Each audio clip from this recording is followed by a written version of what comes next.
এই পৃথিবীতে বাংলাদেশের সবচাইতে বড় দুশমন ভারত। সবচাইতে বড় দুশমন কে? আমরা ভারতকে দেখিয়ে দেব ইনশাআল্লাহ। জিহাদের প্রেরণা নিয়ে যদি প্রয়োজন হয় বাংলাদেশের যুদ্ধ যদি করা লাগে ভারতের সাথে, আর যুদ্ধ করা লাগবে, রাসূলুল্লাহর ওয়াদা আছে। কার ওয়াদা? নাসাই শরীফ, ইবনে মাজাহ, এই ৭৭ দুটি হাদিসের মধ্যে হযরত আবী হুরায়রা রাদিয়াল্লাহু তাআলা আনহু বর্ণিত হাদিস রয়েছে। বলেছেন দুই শ্রেণীর লোক কিয়ামতের দিন জাহান্নাম থেকে মুক্ত হয়ে যাবে। এক শ্রেণী হচ্ছে যারা ঈসা আলাইহিস সালামের সাথে সাথী হয়ে যারা লড়বে আর শহীদ হবে, কিয়ামতে তারা জান্নাতে যাবে, জাহান্নাম থেকে মুক্ত। আর দ্বিতীয় শ্রেণী, ভারতের সঙ্গে একটা যুদ্ধ হবে, রাসূল বলেছেন হিন্দুস্তানের সঙ্গে একটা লড়াই হবে। ওই লড়াইয়ে যারা শহীদ হবে, রাসূলুল্লাহ বলেছেন কিয়ামতের দিন জাহান্নাম থেকে আল্লাহ মুক্ত করে দেবে।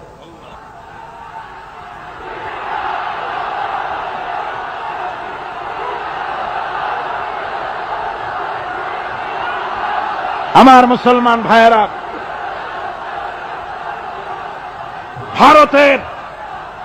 ভারতের জনগণের সাথে আমাদের কোনো বিদ্বেষ নাই, ভারতের জনগণের সাথে আমাদের কোনো শত্রুতা নাই, ঠিক কিনা?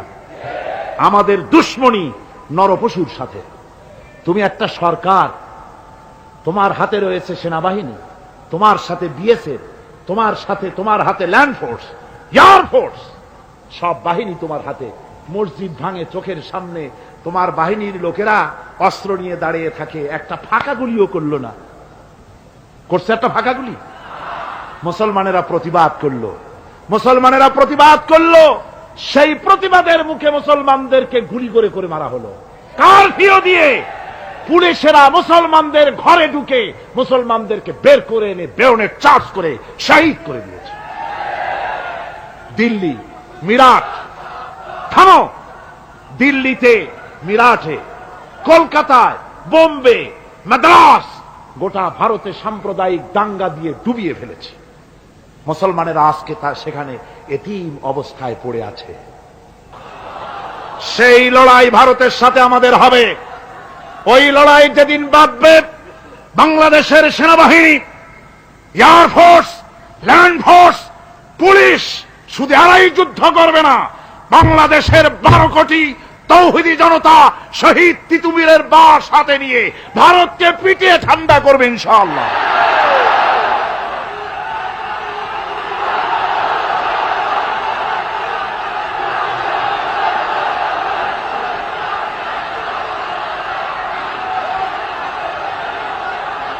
আমার দেশে ভারতের মসজিদ ভাঙার প্রতিবাদে আমাদের দেশে একটা হিন্দুও মরে নাই, কথা ঠিক কিনা কন?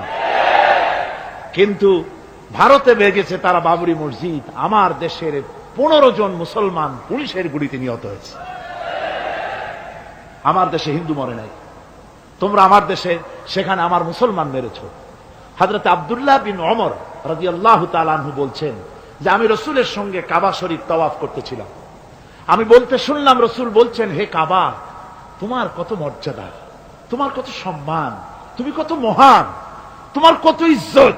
তবে কাবা শুনে রেখো, আল্লাহ রাব্বুল আলামিনের একটা মুমিন বান্দার যে মর্যাদা, তোমার মর্যাদা যত হোক একটা মুমিনের চাইতে নিশ্চয়ই বেশি নয়। তোমরা মসজিদ ভেঙেছো আর আল্লাহর মুমিন বান্দাদেরকে ভেঙেছো।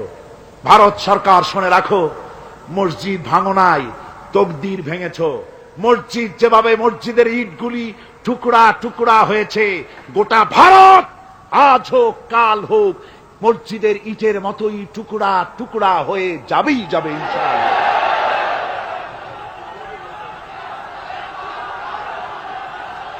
তবে আমার দেশের মুসলমানদেরকে মনে রাখতে হবে, আমরা প্রতিশোধের নীতিতে বিশ্বাস করি না। ভারতের বাবরি মসজিদ ভাঙার ব্যাপারে বাংলাদেশের কোন হিন্দু দায়ী নয়, কথা বুঝতে পেরেছেন? আমরা একজনের অপরাধের শাস্তি আর একজনকে দেই না। বাংলাদেশের কোন হিন্দু ওই ঘটনার জন্য দায়ী নয়। আমাদের দেশে মন্দির 2-4টা ভেঙেছে, আমরা খবর নিয়েছি, এই মন্দিরগুলি মুসলমানেরা ভাঙে নাই, এই মন্দিরগুলি ভারতের এজেন্টদের উস্কানিতে হিন্দুরা নিজেরা ভেঙেছে, মুসলমানেরা ভাঙে নাই।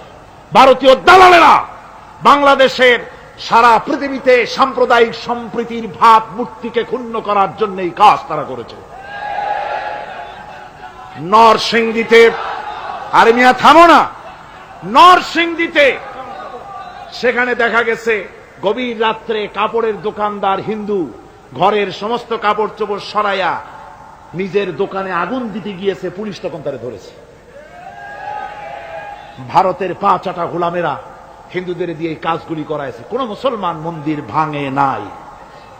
বাংলাদেশ গোটা বিশ্বের বুকে সাম্প্রদায়িক সম্প্রীতির সহস্র বছরের উজ্জ্বল দৃষ্টান্ত।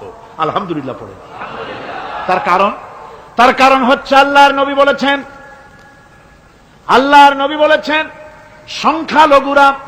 সংখ্যালঘু মুসলিম এলাকায়, সংখ্যাগরিষ্ঠ মুসলিম এলাকায় সংখ্যালঘু অমুসলিম যারা, তারা হতেছে পবিত্র আমানত। ওই আমানতের কেউ যদি খেয়ানত করে, অর্থাৎ অমুসলিমদের পরে যদি কেউ অত্যাচার করে, তাহলে আমি নবী মুহাম্মদুর রাসূলুল্লাহ সাল্লাল্লাহু আলাইহি ওয়াসাল্লাম কিয়ামতের দিন আল্লাহর দরবারে মুসলমানদের বিরুদ্ধে মামলা দায়ের করব। এই জন্য আমরা সবচাইতে পরধর্ম সহিষ্ণু জাত। আমার ভাইয়েরা ভালো করে মনে রাখুন, ভারতের বাবরি মসজিদ সহ এখন তারা আর অন্যান্য মসজিদও ভাঙ্গা শুরু করবে, প্ল্যান নিয়েছে, ভাঙতেছে। তাজমহলকেও তারা ভাঙবে, অন্যান্য মসজিদও ভাঙবার পরিকল্পনা নিয়েছে। ওরা যদি মসজিদ একটা ভাঙতে ভাঙতে আল্লাহ না করুন সবগুলিও যদি ভাঙে, বাংলাদেশের একটা মন্দিরকে আমরা ভাঙতে দেব না। এর নাম ইসলাম। এর নাম কি? ভারতের সাম্প্রদায়িক দাঙ্গা বাঁধিয়ে মুসলমান একটা করে করে সব মুসলমানও যদি তারা মেরে ফেলে দেয়, আল্লাহর কসম বাংলাদেশের একটা মুসলিমের গায়ে আমরা হাত দিতে দেব না। এর নাম ইসলাম। এর নাম কি? আপনারা যদি কখনো শোনেন যে কোন এলাকার কোন লোক মন্দির ভাঙতে যাচ্ছে অথবা হিন্দুর বাড়ি আক্রমণ করতে যাচ্ছে, সাথে সাথে তাকে ধরে থানায় সোপর্দ করবেন। রাজি আছেন? কারা রাজি? হাত উঁচু করে দেখান। আলহামদুলিল্লাহ, হাত নামান। এই সাম্প্রদায়িক সম্প্রীতি বাংলাদেশে অতীতে ছিল, এখনো থাকবে ইনশাআল্লাহ, ভবিষ্যতেও থাকবে ইনশাআল্লাহ। বলেন ইনশাআল্লাহ। আমাদের শত্রু, আমি বারবার বলছি, হিন্দুরা শত্রু নয়, শত্রু হচ্ছে ভারতীয় এজেন্ট যারা, ভারতের দালাল যারা, ওরা আমাদের দুশমন। ঠিক কিনা?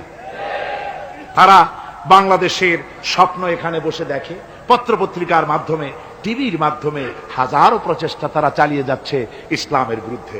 সুতরাং ইসলামকে জমিনে টিকিয়ে রাখার জন্য চাই সংগ্রাম।